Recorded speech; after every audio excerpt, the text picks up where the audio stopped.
Unajua sauti inaweza kujenga ama kuivunja kabisa brand yako. Kuna kipindi nilikuwa na record content kali sana, idea zenye ujumbe mzito, lakini nilikuwa najiuliza, kwa nini likes zinakuwa chache, viewers wachache, nobody share? Changamoto ni nini? Mpaka nilipokuja kugundua kuwa tatizo sio content zangu. Changamoto iko kwenye sauti. Sina vifaa sahihi vya kurekodia content. Na hii hapa ni F11 wireless microphone. Ni microphone nzuri kabisa ambayo zinakuwa double, ina high sensitive, lakini inaweza kunasa sauti hadi mita 200.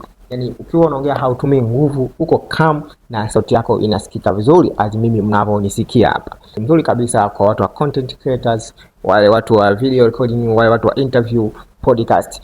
Kile kikubwa bwana ambacho kimenifurahisha kwenye hii mic, ina soundproof sponge, lakini pia receiver chip zake ziko za type 3, yani type C, iPhone na wale wa kamera. Kwa hii mic unaweza connect na kamera ama connect na simu. Na mode ya kawaida, lakini pia ina echo mode. Ngoja test kuweka echo mode hapa uone jinsi gani inavyosikika.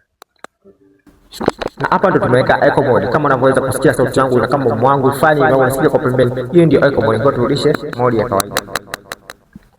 So hapa nimerudisha kwenye mode ya kawaida kama mnavyoweza kusikia. Na kwa kuwa best deal ni ya wote, basi tumeamua kuwaletea hii mic kwa bei rahisi kabisa. Kwa shilingi 1049 tu unajipatia hii mic yako. Tupo Sinza Mall opposite na Shell ya Big Bone. Ukifika hapa tupigie na sisi tukukaribisha.